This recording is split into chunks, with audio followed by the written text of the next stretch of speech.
Abonnez-vous. Congo Esengo TV. Bisapi oyo. Est-ce que tout ba ko nene ka ko s'abonner. Toi, on s'abonner. C'est pour sentir Congo Esengo TV. Sans s'abonner, tu vas katuka mbaya.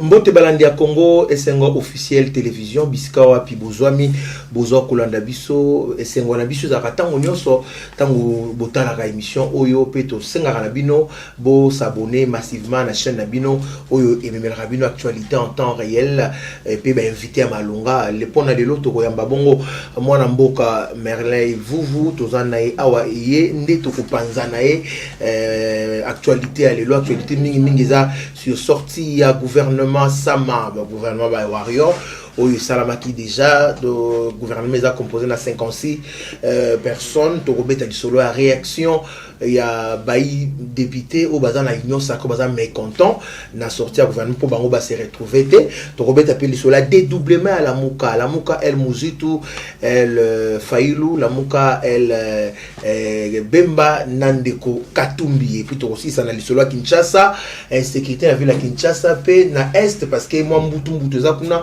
Mikolo, nous sommes à ville à Goma, Kimi Ezalité, Torobet a appelé ma solo, et l'ongona Ndeko Vuvu, on a un bien Esengo, Ndeko Vuvu, Mbote papa Jansi mbote na bala nyonso ya Congo Esengo mbote na bakongo mani nyonso na Congo mani c'est tout mbote na Yannick Bongondo babiye wifa mobali akomi wifa mobali na kati ya Kivendi était voilà alors sorti à gouvernement Hollanda qui sorti à gouvernement Sama Yozali analyste politique proche de l'opposition réaction des amis Yambo gouvernement oyo kusale lokote. Obani bala moko na négativité de gouvernement. Eza négativité te, eza réalisme. Oh.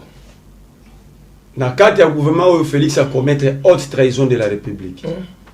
Donc Félix soki cour constitutionnelle ya lobaki ayeko bongisa justice, il faut procureur général ya cour près la cour constitutionnelle a fond la dossier contre Félix Tshisekedi Tshilombo. A trahi na ndenge nini. Nazoke na malem. À part haute trahison, il a nommé des incompétents. Des gens qui ont eu déjà à trahir les Congolais et les Congos. Nous sommes plus réalistes. Nous avons ministre Mwandambo pota utefeza ngonga moko tokozwa ngonga. Na kotangelo ministre moko na oya sala na Félix Atie pona nini. Na kobana na tato obino obenga ka Modeste Mutinga. Modeste Mutinga a peur, il y a protection criminelle dans le Congo. Le Kola Kabila Remexia qui est expérimenté. C'est là. Expérience ya mabe.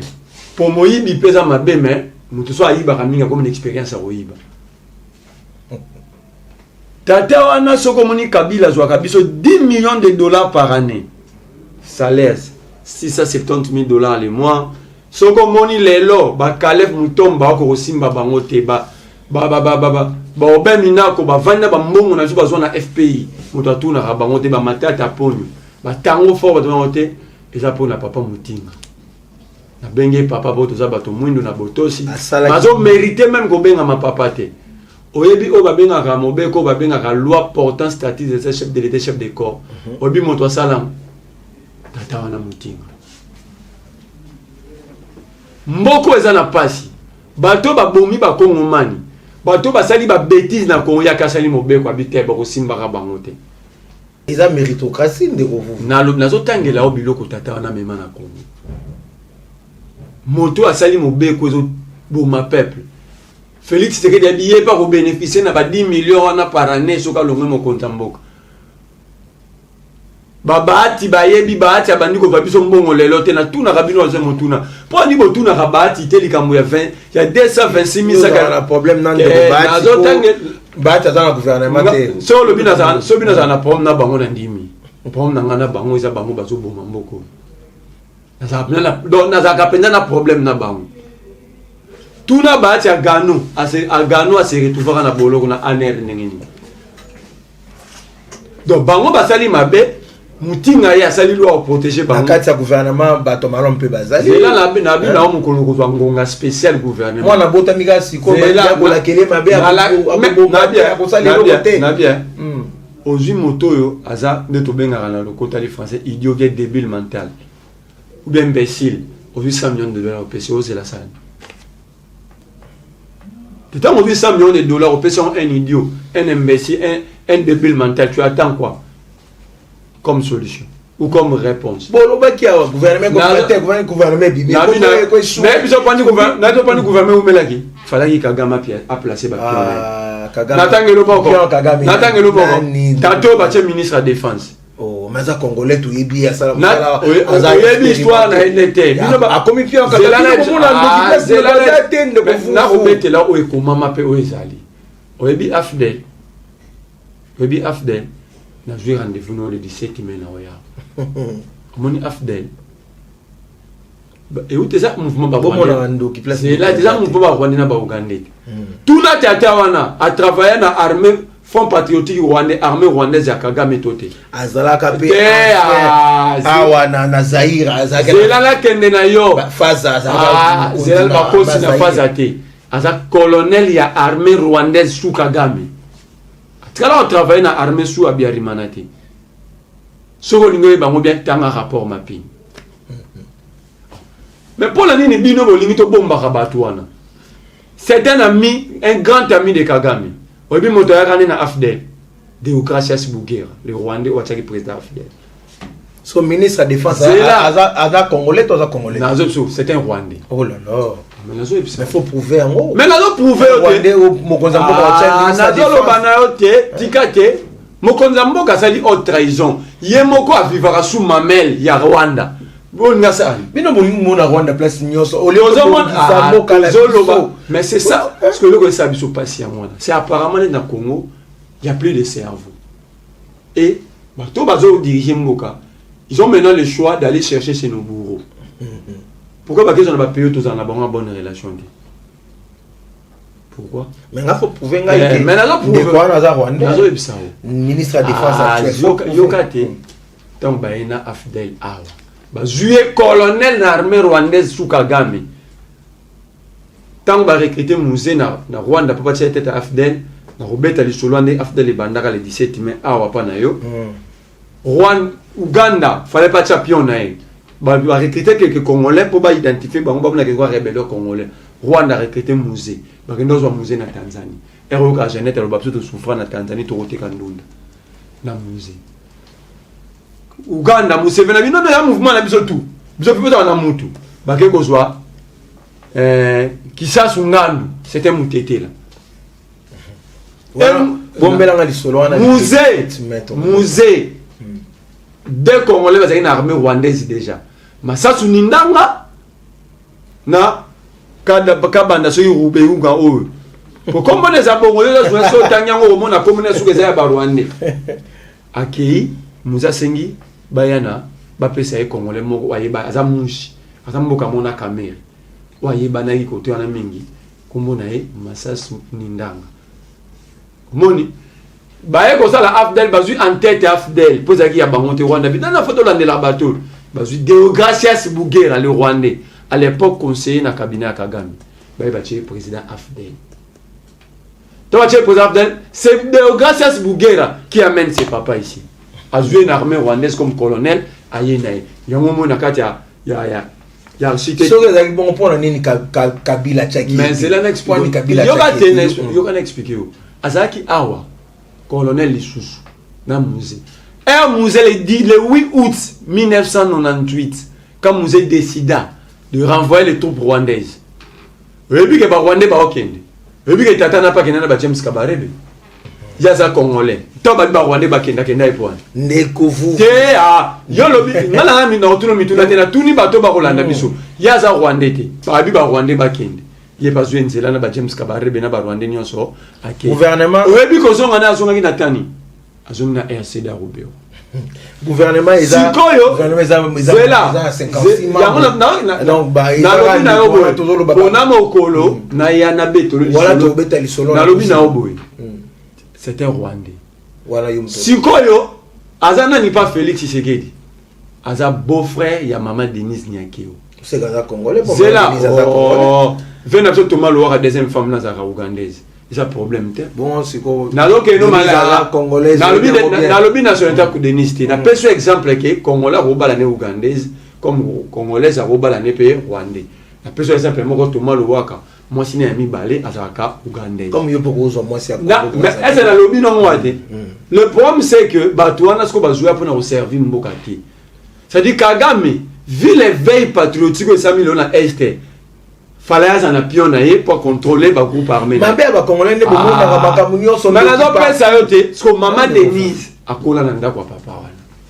Au moni et comme ce qu'on récompense. Mais c'est la famille et les amis d'abord. Voilà, na otangelo ya mibale, na otangelo ya misato. Oh ba ministre économie. Deuxième peur du mensonge dans le gouvernement. Il est dit qui vous, il manque il est de maniement.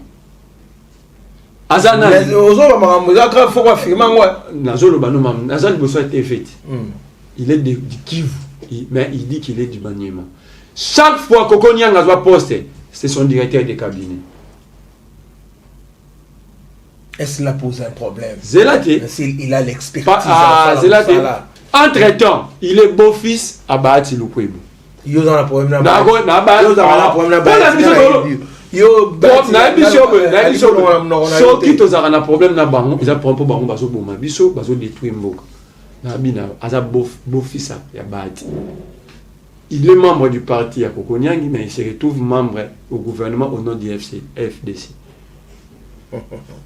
pour la nini kaka on va continuer pour la nini kaka aza mobali ya mwana ya Bahati mikolo na otangilo na mwana Bahati ya mwasi mais soka za l'expert ce qu'on a ok na wapi balongoli Nicolas Kazadi na présidence incompétence na manque de respect vis-à-vis du chef de l'État mon ara bango to chef de l'État côté na ba konso ba télémarate ba vandi ba beta masolo na bango comme c'est les amis et la famille d'abord ba considérer qu'il y a un bon babi il y a l'incompétence ni ba juger ba tien ministre de finance il est compétent quand même balo ngaitem na lobby balongoli na ouais les acquis politiques mais la lobby ba lobby balongoli na lobby na grandes études dango bango ba ninga Félix ba uti poto ba sala moi ba sala grande étude pour ba ça ba débat on se peut là pour ça ba débat mingi na balabala na Bruxelles on critiquer bango soki ba kokité mais il y a déjà celle qui a kokité ce sont comprendre balongoli dans un gouvernement général la lobby na yo Félix est autant un peu Guilois, autant un peu Guilois, autant un peu Christophe Lutunula. C'est Ascombe. Il y a des autres Guilois doit se retrouver là pour mourir comment il va générer. Le rôle à Félix c'est qu'on fout enseignant na Chouapa. Ça là 5 mois pays Guilois na fouti ba on récompense à Nicolas. Mais justement, mais depuis longtemps ba tient moi ba par exemple azui ministère PS. Tout na Tony moi tous les dossiers à Robela ba yibimbongo akenda tina na cour de cassation au fond ministre EPST dossier soukar. Ils ont dossier il y a dossier Sokopé. Na lobi na yo déjà Sokopé lui il avait pour ils ont arrêté des innocents. Les directeurs de Sekopé. Attends, les directeurs de Sekopé n'a pas l'ordonnancement. Il y a aussi un sorti en bon. Vous avez un point. Mais l'affaire a été. Même Moutoua, il y a un droit de Moussambon. Batiki point. Au moins encourager Tony Mwaba, méritocratie. Méritocratie, il était député. Quelle est sa production parlementaire? Oh, mais il a proposé des lois. Quelle? Il a proposé. Ah, il y a c'est un il a proposé des lois. La loi Mokuta combien Bomisaki? Botsika biso. Pardon. Bolingi Batuba Uta Mapata. Tolingi de la famille et les amis d'abord. Tolingi réellement. Christophe Lutundula. Lutundula a fait sur information aux exclusivités na Pesibino. J'étais chez un député. Royo. Il y a mon bec à Lutundula sur la réforme électorale. Lutundula vendit son intelligence pour un poste. abandi ko tato solane assistant parlementaire les fards auto zo on a pas du peuple donc dans 6 semaines ko ya poso ko ya ba banda débat wana ya réforme atali député moko le lebi VPN ndimiga poste ministère a tripoté balongoli balinea a. Le vieux a vendu son intelligence pour un poste ministériel. Un poste qui est Attends, malem. Le Tounou est qui nous a amené à un seul tour ici des élections 2010. C'est pas le Tounou là. Il travaille toujours contre les peuples à l'avantage à Batou pour passer pour mais la personne na bien na zo ba mabe na ba on te na kangi mabe na zo tanga marambo basala avant déjà o posa Congo ti le tort le Tundu là a torpillé la démocratie élection de tout a ramené on a un seul tout pour Kabila PC poste vice-président c'est ensemble et aujourd'hui la personne exclusivité au mona yango tant débat dans l'Assemblée nationale débat aux document au bas député va voir avant temps à dépôt non va remettre bon il y a des alinéas qui sont allégués élagués pardon qui sont élagués au nom et à poste député na ndakwa député les lignes na zo bana les ba vieux ba ko changer té non tant qu'on va député na ati on a dit les députés les lignes défend bi mais elle n'a pas si le gouvernement et ça la musala na politique peuple c'est on a un rapport des pour ceux qui bossent à musati 1,8 milliard de réserves échanges laissées par Kabila. Aujourd'hui, c'est moins de 300 millions. Gano toi, la Congo. Quel travail ni Félix Assali, il est 1,5 milliard. Et ce gouvernement va trouver l'argent où? La recette est allée à l'État. Recette est allée le Congo. Il faut l'andara rapport. La Cour des comptes, l'ODEP, Basali démonstration. Babike, les Congo, nous sommes incapables de mobiliser 1 milliard par année. Par exemple, premier trimestre. Bino bolingi ndeba échoué. Biso to lingité. Dacha mo sukulu wala mnoko bolingi ba échoué po beta tolo ke non. Soki ba échoué. Ngai souci na ngeza ba réussi. Souci na ngeza ba réussi pour so ba réussi ko ngum de gagner. Ayo to bani ndeko la ke. Mais nazo pesa siko be élément. O élément ba bango moko ba ndaki tala. Peut-être ba benga nzambe alpha et omega. Il a que nzamba nzambo abandaka. Voilà. Parce que ça likamune. Likambo nzamba ba na onde. Mama Eve Bazaïba. Voilà mutuna na. Zela mama Eve Bazaïba. O lugana tangelo ya bino. Mama Eve Bazaïba ya bisoté. Moko ya bino. Ya bisoté. Eve Bazaïba. Na bina yobo.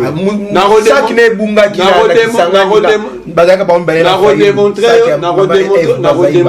asali lit na bina na redémontrer plus tard qui est basé sur le bichoté. Et tout comme on a maman de développement à la mouka. Si vous l'avez vu, maman F Bazaïba émission chaîne vidéo dans la télé. Façon bowling na opia bini. Bazaïba à lobby à tourner. Tout sangana Félix était. Moi na mboka loko la bini. A vu beaucoup. Si ko bino boyiga bo bundisa Bazaïba lobby boui. Abandonne en français lobby. Tout pouvoir qui n'a pas la bénédiction populaire, c'est un pouvoir ici. La politique. Ici, de la tricherie. À quelle ligne la même émission, Abi, Félix Amelaka Mbondo. Voilà, Bazaï Bangaïté. Amelaka Mbondo à lobby. Oyo Nyoso. A trahir peuple, à rotamana likama na libabe bo moine mobiba. Politique est là Bazaï Bazaï Bazaï Batuni journaliste. Oligi ngai pe mama ona boti bana na kene kabula likama na libabe lelo Bazaïba ke kabula likama na libabe donc mama wana akomi mbala moko sous malédiction. Politique est dynamique. Politique est dynamique. La pesa ka o dese fo lo balanga likama politique est dynamique sobre. Pourquoi na France bat basangana na Front National ba Marine Le Pen? La politique n'est pas dynamique comme la transhumance. La politique est dynamique par rapport aux idées. Les opinions peuvent changer aussi. La politique, c'est la définition d'une philosophie. La ligne à suivre. Les idées. Bah, idées vont converger. Mais le but est que c'est la transhumance. Voilà. On va évoluer. Parlons maintenant la réaction. Il y a débuté, il y a Union Sacrée. On va se retrouver dans le gouvernement. Et les autres, ça la déclaration dans Bango. Réaction de vous avez par rapport à débuté. 138, si je ne me trompe pas. On va se retrouver dans le gouvernement. Ça mécontent. Kabou ya baloba. Député, on a député illégitime. majorité à mécanique fabriquée. Les députés illégitimes. Ils sont mécontents de ne pas avoir participé dans un gouvernement ici d'un pouvoir illégitime. Donc leur mécontentement aussi est illégitime. Est-ce qu'il fallait mettre tout le monde dans le gouvernement parce que le gouvernement est de 56 ou 55 personnes ne va pas avoir tous les députés à l'intérieur. Pour Félix, c'est la vérité que vous avez mis dans mon oreille. Ils disent bonjour, mes chers compatriotes. Tout le reste, il ne faut pas croire. Parce qu'on a compris dans le niveau là-bas. Au monde de Félix, il y a aussi Franck qui dit il fallait qu'il y ait un gouvernement. Lui-même. Ils peuvent servir le Congo autrement. John Minaj, plutôt, Franck Diongo avait dit ça clairement. Il n'est pas demandé, il y a poste de gouvernement. Bah, qu'on servir beaucoup autrement.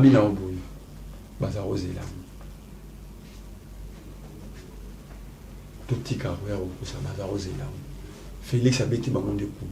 A joué critère pour un ministre habillé, caché judiciaire pour la Vierge.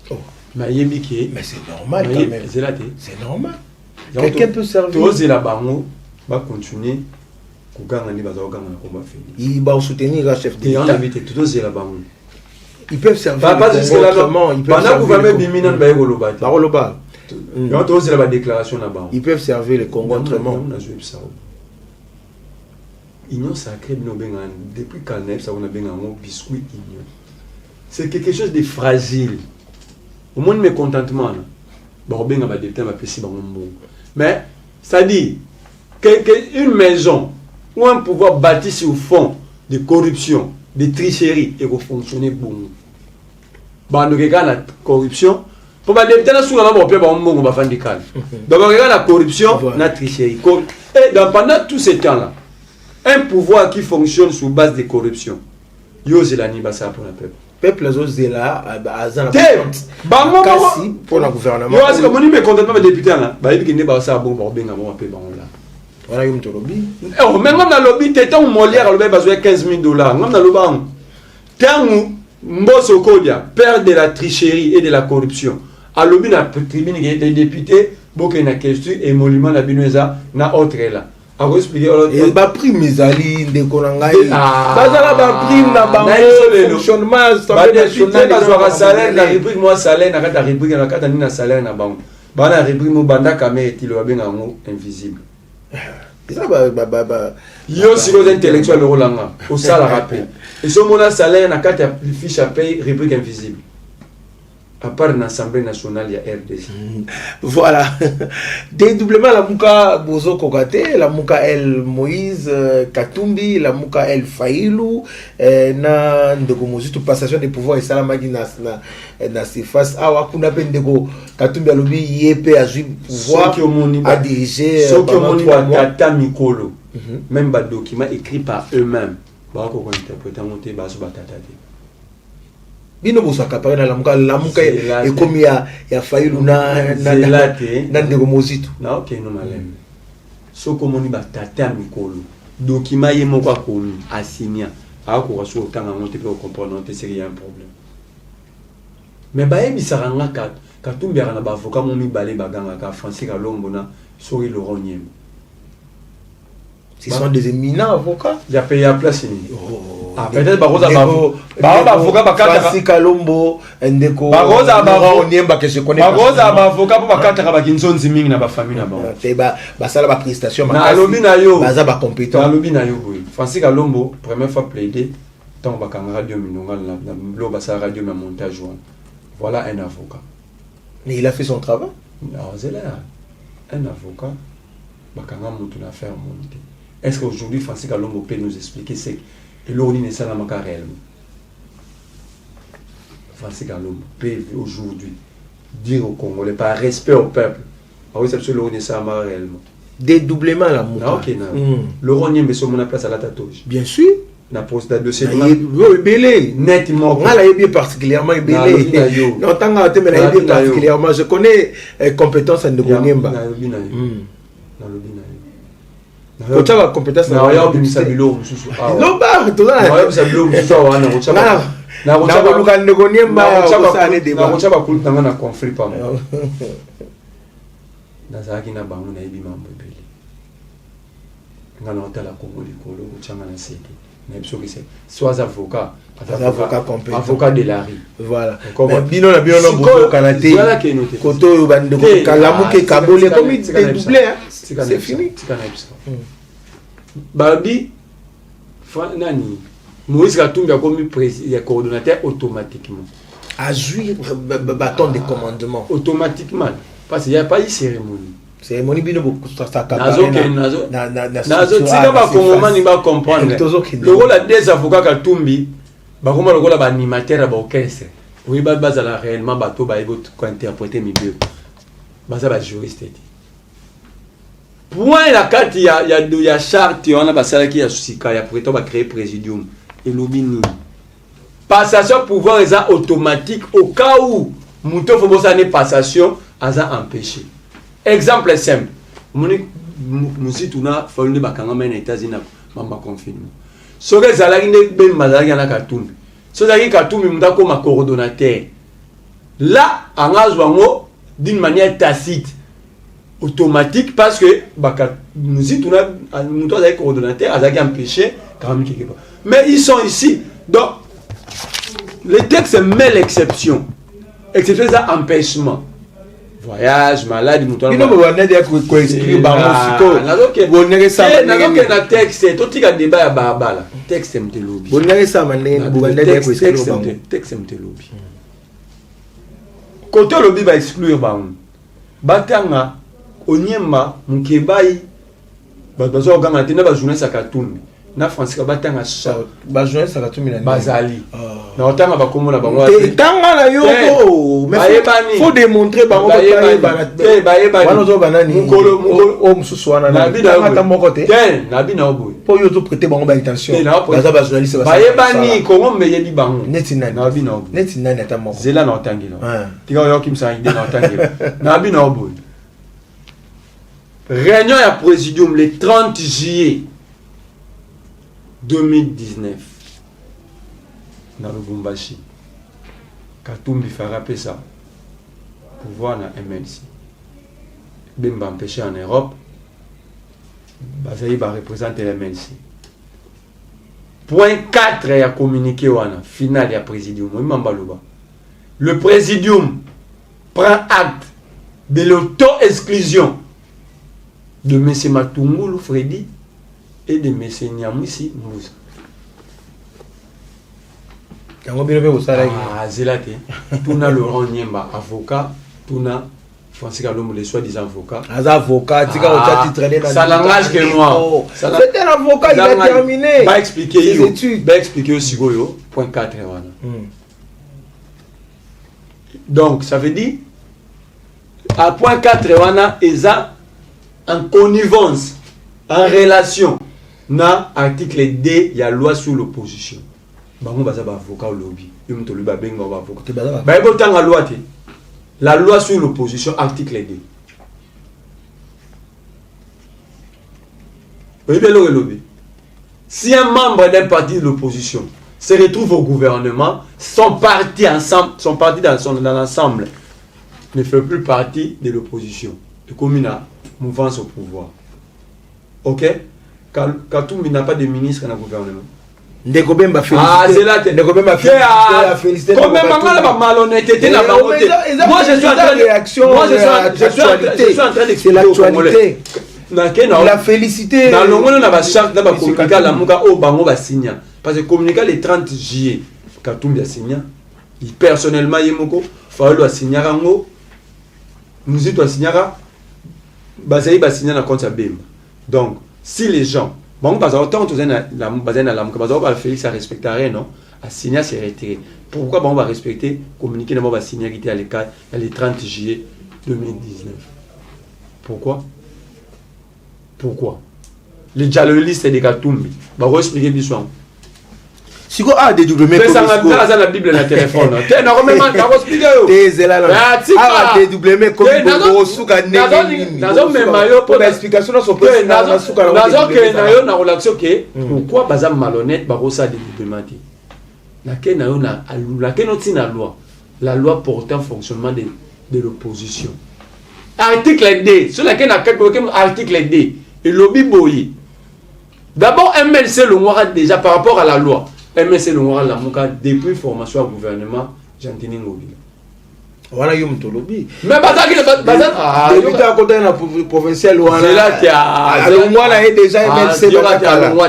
Déclaration MLC le Noir là ezate. Déclaration ezate. MLC au comme sous pasteur on monta la verset biblique. Ndeko côté là dans le Nouveau Testament. Dédoublement des autres salariés. Il faut pas tout suko mako édiquer bango. Na mikanda ya biso batona ya nzambe. Na binao. Donc l'article D de la loi portant fonctionnement de l'opposition interdit parti opposition dans le pouvoir. Zolan. Or Katumbi a de ministres. Bemba a de ministres. Donc dès lors qu'ils ont des ministres dans le gouvernement, ils vont partager le même bilan que Félix Tshisekedi. Comment maintenant ils vont s'opposer contre quel pouvoir? Contre leur propre pouvoir, c'est malhonnête. C'est la malhonnêteté intellectuelle et la malhonnêteté humaine. Oui. Naquel non siko, na non la Bible avant une espèce de réponse à ça. Apocalypse 3:16. Na bani na 15. Yoka nenzamba olo. Je connais tes œuvres. Je sais que tu n'es ni froid. C'est là. Je sais que tu n'es ni froid ni bouillant. Voilà, on va passage biblique. Oui, c'est être froid ou bouillant. Ou bouillant, pardon. Ainsi parce que tu es tiède et que tu n'es ni froid ni bouillant, je te vomirai de ma bouche. Non, nani a vomi muninga. Peuple sigo ya comprendre. Ah, mais ils sont traités de mentir le peuple. Les lois sont créées au nom du peuple.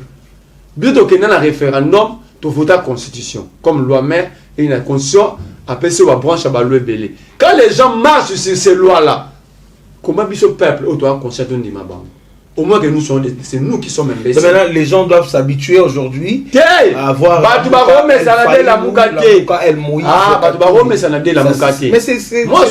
moi, je suis pas membre de la Mouka. Mais restons honnêtes et intellectuels.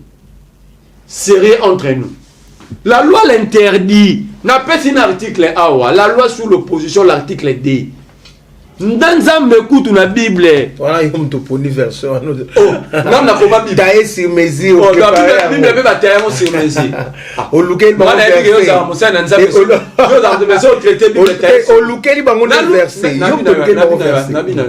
Son alingi nazwa, nazala fortifier na Bible sur un point. Non, Luka partout sur le belé logo. Il y a un Luquel bango verset. C'est pour pas comprendre. Parce que apparemment pas congolais. Il y a un ami qui a dit pour moi, Congo, ils ont des leaders politiques. Voilà des leaders politiques. Bah, il dit que le Rwanda est interdit, mais ils le font. Voilà. Si vous avez des lois, la Mouka, ils ont maté. C'est ça la musique. La Mouka, ils ont état d'esprit à peuple. La Mouka, c'est seulement la combat peuple. La Mouka, ils ont caché des balles de Sangani, tout FCC, tout dynamique pour l'opposition, de l'opposition, tout l'homo. La Mouka, peuple, ils ont triomphal. Et puis, conséquence, au moment de l'élection, le peuple appelle ça qui va voir à côté. Bateau Nyonso Bazala qui wana la Mouka ndeko Félix ndeko. Félix Azala la Mouka arrête la signature na yo. Azala te. La Mouka Salami avant c'est lui-même qui a donné ce nom-là. Combo la Mouka dans Baken la Genève. Zela, dans Baken la Genève. Il y a la Genève. Félix a dit Félix a repris sa commune. Il répond à qui a retiré signature. Après, Mo la Mouka est mis après que Félix a retiré signature. Même pas. C'est là même pas. Bah si Félix a retiré si Félix a mis la TV France 24. Il dit le changement s'appelle Martin. Voilà la phrase n'a mis le bon mot. Tant qu'on va retirer signature. Baluki slogan ni va représenter les candidats communs. Au Baroya n'ont pas peuple.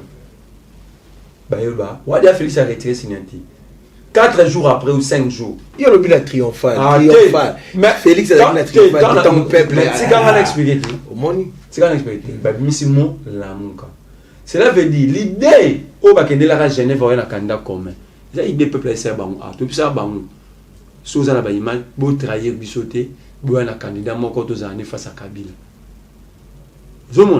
Donc peuple montaya qui n'a idée, il y a un montant pour candidat comme Martin Fayoul le peuple a s'adhéré facilement. Donc dédoublement Exact. Selon yo hein. Sur le plan juridique, dans la image, Laurent Nyemba déchirer la charte, le statut à la Mouka. Pas concernant Bibi Kapinga. En traitant des chiffons de toilette.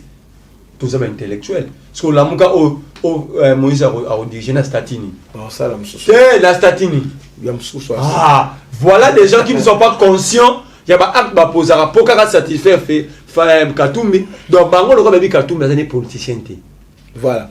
On va utiliser Katumbi. On va tiner les $2,000 et il trouve qu'il a gagné. On va terminer avec l'insécurité à Kinshasa rapidement. On fait signe qu'il nous reste 4 minutes. Insécurité à Kinshasa. Qu'est-ce qui se passe dans la ville à Kinshasa? Insécurité, ça partout. Première insécurité, il y a une insécurité financière. La présidence de la République détourne l'argent tout le moment. Première insécurité. Il y a un moment où Félix Sassali va voir plus de 70, aucun investisseur. Attends la 2004. Résultat, c'est bandit. C'est la même chose. Première, deuxième insécurité, il y a l'insécurité alimentaire. Chaque minute, un enfant de moins de 10 ans meurt au Congo. Ça date pas d'aujourd'hui. C'est de l'incompétence quand vous justifiez ça. Mais oui, on essaye de. Ça date pas d'aujourd'hui. Les lots, PAM a lobby l'insécurité alimentaire. La famine est devenue aiguë. Tant on le dit, Bandakawana, est-ce que là jamais vous allez le terme. Donc les lois s'accentuent ma casse. Donc au lieu de travailler pour améliorer le Rwanda là, Félix a travaillé et son gouvernement pour nous remettre au commissariat sous son pied. Deuxième insécurité. Troisième insécurité, l'insécurité routière. Chaque jour, il y a des accidents au Congo. Il y a des pertes de vie dans les accidents routiers. Donc, il y a l'insécurité routière. Il y a l'insécurité éducative. Quand l'État prend des écoles, la commission va wins. La bonne école pour bâtir un marché, génocide intellectuel. C'est une forme d'insécurité. Insécurité marquée, c'est insécurité militaire. Mais pendant tout ce temps-là, où est le président? Aza président République démocratique du Congo.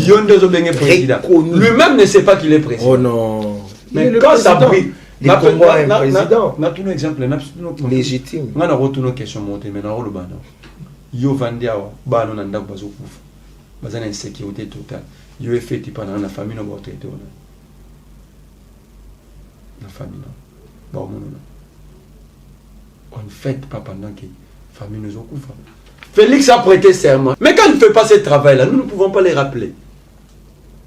Vous les rappelez, mais vous n'avez jamais accepté, même si quelque chose est fait à Malam. Mais il y a des journalistes, il y a des journalistes. On fait ce qu'on a à la fin. Donc, quand même, point positif. Donc, cela veut dire quoi? L'insécurité est entretenue. Quand le militaire IDPS menace même les journalistes, Peter Etiani, Élisée Odia, Stanis Bouchakira, Perro Loua, quand le militaire IDPS, ici à la Gombe, quitte un point A, quitte du point A, si un point B, pour pas menacer. Nous ne pouvons pas concéder ou accepter la violence. Là, c'est condamnable. Attends, c'est là non. Mais ma journaliste, on a dit le journaliste. Journaliste est proche à Katumbi. Peroloa et les autres. Donc ils ont été payés aussi pour critiquer les chefs d'État. Non. Alors, un journaliste, mon journaliste, tu as le droit déporter les informations, faire des analyses. Mais quand les analyses commencent à amener la violence, donc vous empêchez, c'est l'entrave à la démocratie. Il faut aussi entrave au droit à l'information. Il faut aussi vérifier. Parce que pour nous empêcher, je ça n'a pas il faut aussi vérifier. Pas pour Katumbi, malgré les journalistes, c'est très proche de Katumbi. Mais menacer que Paul Obega savant les coques communistes sans fond. Voilà, on est à la fin. Merci beaucoup. C'est Félix qui entretient l'insécurité. Quand il nomme des Rwandais au ministère de la Défense, ça pose un sérieux problème. Ça, c'est un autre dossier où on vend de l'argent, démontrant on passe, on pas. Dossier spécial ministre par ministre. Merci nous allons vous demander toujours de vous abonner massivement à la chaîne Nabino où il met information, une information en temps réel. Je tiens ici à remercier de vous voir à Dimagi Invitation Nabiso. Merci à Picho Mancia, les réalisateurs les plus suspects avec Elvi Moulouemi et à Picho Mancia Kalate.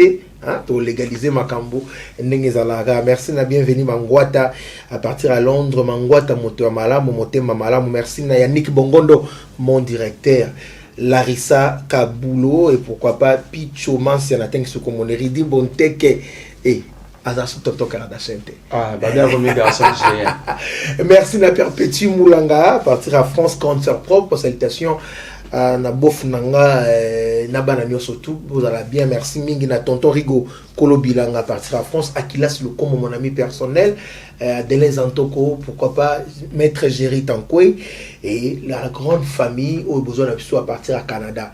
Je vous salue, vous s'abonnez massivement. Tokutani Mbalasima Kimia Biska Bozo.